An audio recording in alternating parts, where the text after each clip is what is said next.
Alors le moteur de la lande, le voici, il était, le bas moteur était déjà monté à neuf, le reste est dans la boîte, donc c'était démonté mais neuf, donc on va juste le nettoyer soigneusement avec du nettoyant frein qu'on peut trouver à la boutique de l'atelier de la vigne, ça marche vraiment bien. On va gratter bien sûr les plans de joint pour que ça soit nickel, et puis on va le remonter plan comme ça, et puis on essaiera bien sûr si cela fonctionne.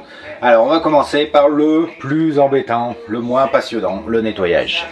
Ben voilà, le bas moteur a été nettoyé, hein. Impeccable.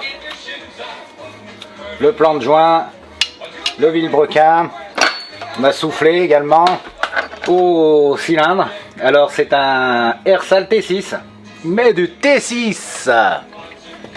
Vous avez vu, c'est vraiment comme chez Tomahawk, même les gants. Donc il est en excellent état, il a fait très peu de kilomètres. Donc on va nettoyer également le plan de joint, pardon. Et puis tout ce qui va avec. Allez, go! Voilà, on a nettoyé les plans de joint, l'intérieur, l'extérieur, impeccable, prêt à être remonté.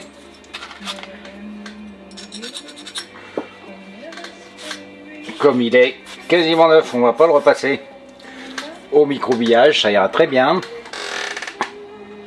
On va le ranger dans un coin et puis on va faire pareil un petit nettoyage du piston. Et bien maintenant que ce moteur est parfaitement nettoyé, que ça soit donc les plans de joint, je peux regarder si vous voyez si le plan de joint, les clapets étaient propres, oui, il n'y a pas de problème.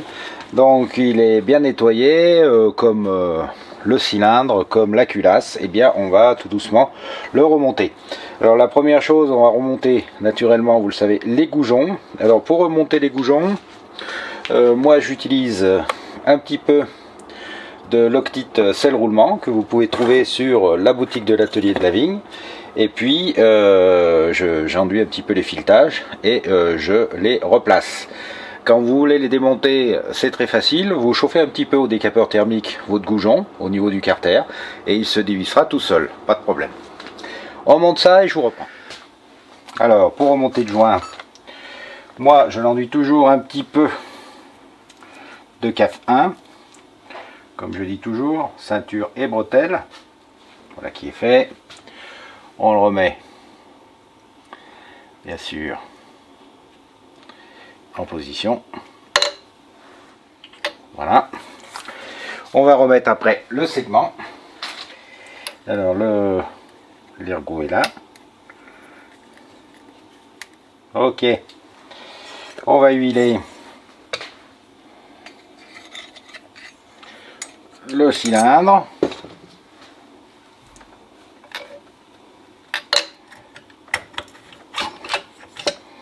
Voilà. On va mettre bien sûr à présent le joint de culasse. Alors pour ce genre de moteur, je mets un joint de culasse renforcé.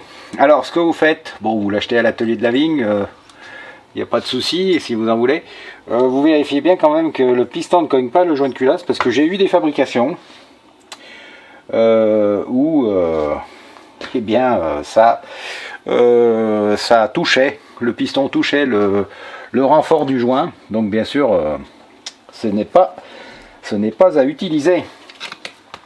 Et on va enfin remonter la culasse. Alors on revient au niveau effectivement de la carburation.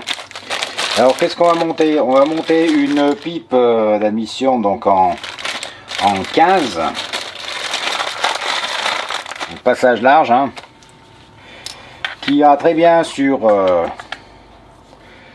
un carburateur Delorto 1515. Voilà, ça va être le couple idéal. Et donc pour ce faire, eh bien on va également faire un bon passage de gaz. On va monter une pipe Doppler. Alors ça c'est une ER3.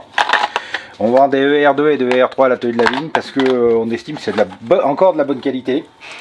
Parce qu'on a été déçu par d'autres modèles où en fait le clapet là était poreux. et donc il y avait des fuites. Alors pourquoi, comment, j'en sais rien, mais en tout cas pour l'instant Doppler ça fonctionne, donc on en profite. Donc là ça va rentrer sans aucun problème, qu'on aura une montage comme ça, et on va mettre bien sûr les nouveaux joints entre les deux. Alors comme là au départ le moteur était monté avec une pipe traditionnelle, il nous reste les goujons qu'on va être obligé de changer, donc on va les démonter. Alors, vous voyez pas, je vais monter là, voilà. Malheureusement je peux pas toujours être derrière vous, voyez, il reste les goujons. Alors on va enlever les goujons pour mettre à la place des vis BTR, hein, pour fixer la nouvelle pipe et les nouveaux clapets. Voilà, allez au boulot.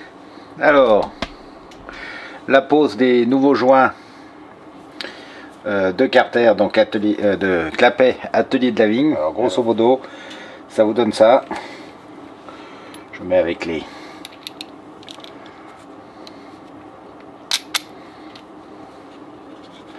je vais voir dans l'autre sens.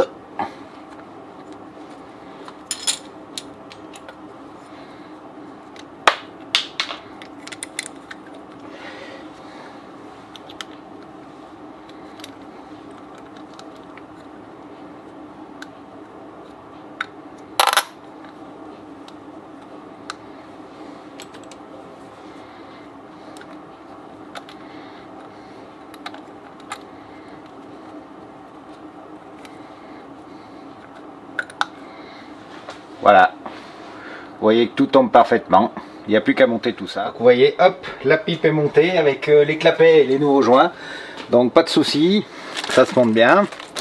Et puis ça sera agrémenté donc du carbu 15 en 15 aussi. Dévisser un peu.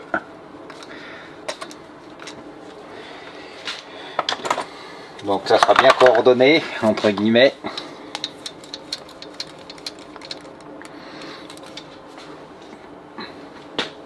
Voilà. Carbu de 15, pipe de 15, clapet ER3, Doppler. Voilà qui est fait pour cette partie carburation. Proposé à présent, c'est de passer au remontage de l'allumage.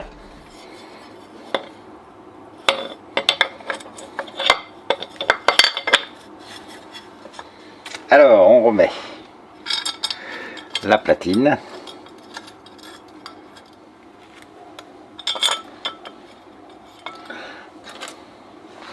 On monte tout en BTR, c'est plus facile. Surtout quand on redémonte derrière. Et ça fait plus propre.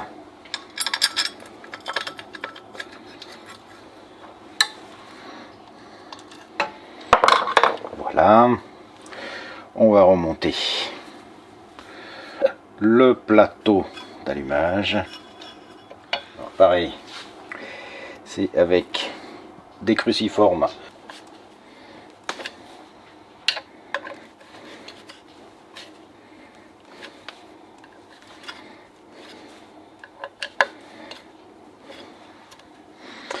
Voilà qui est fait. Donc on va bien sûr le régler.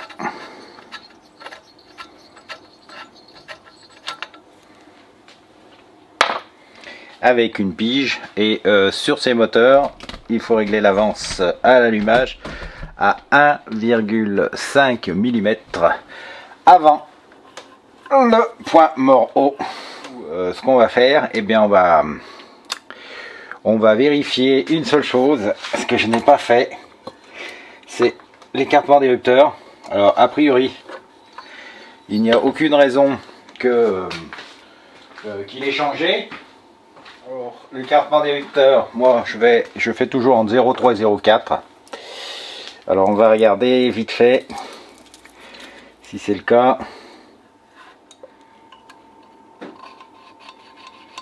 Voilà, le 0,3 passe gras, c'est bon. On va laisser comme ça, on verra bien l'usage Donc allumage terminé, on monte, je l'ai dit, l'embrayage quand ça sera installé sur la bécane. Alors le mieux, eh bien, c'est d'aller mettre ce moteur sur le cyclo. Notre moulin est installé. Alors quand on installe le moulin 103, ne pas oublier de changer les 2 petites bagues en téflon là qui sont de chaque côté du support moteur, ça peut pas faire de mal. Parce que ces bagues empêchent en fait, quand le moteur recule et avance, d'user les petites, les fixations sur le cadre, ça use. En fait, il y a les bagues téflon, il y a une entretoise, et puis cette entretoise tourne comme ça, et elle tourne sur le téflon. Quand il n'y a plus de téflon, eh bien elle tourne sur le métal du moteur, et au bout d'un moment ça l'use. Et après votre moteur a du jeu parce que le cadre a pris du jeu. Alors c'est un peu compliqué après à réparer, parce qu'il faut braser une rondelle, limer, repeindre, etc.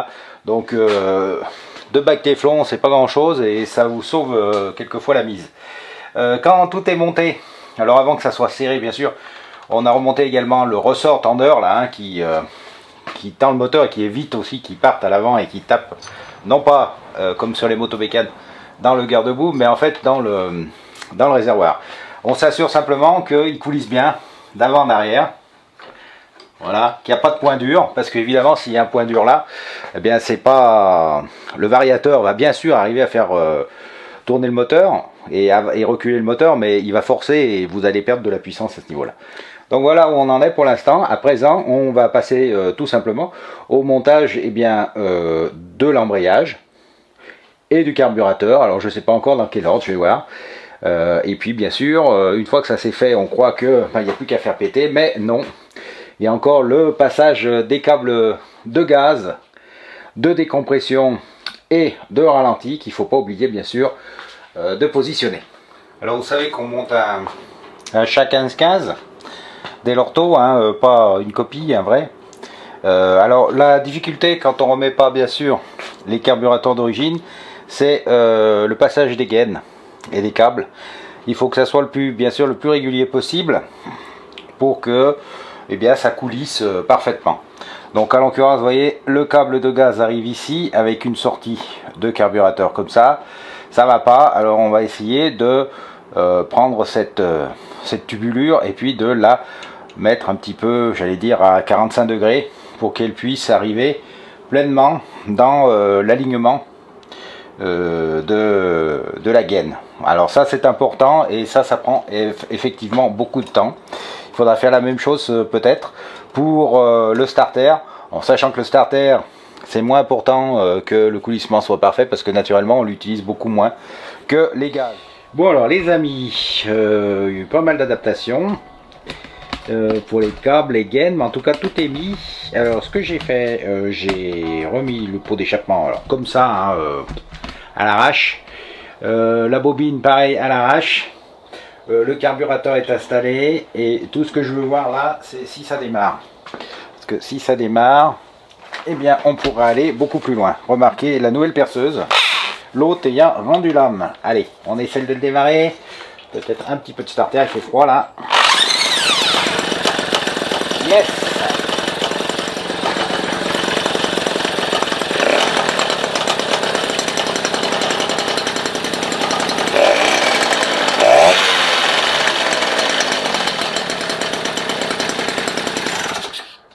Bon, on va pas aller plus loin. Eh ben, on sait que ça démarre. Et ça, c'est un top. Il a l'air d'avoir une bonne pêche en plus. Donc, on va régler les petits problèmes. On va finir, bien sûr, le câblage pour que ça soit bien propre. On va remettre la bobine et tous les fils pour que ça soit également bien propre. Et puis, bien sûr, on n'oubliera pas de passer de l'autre côté pour mettre le variateur.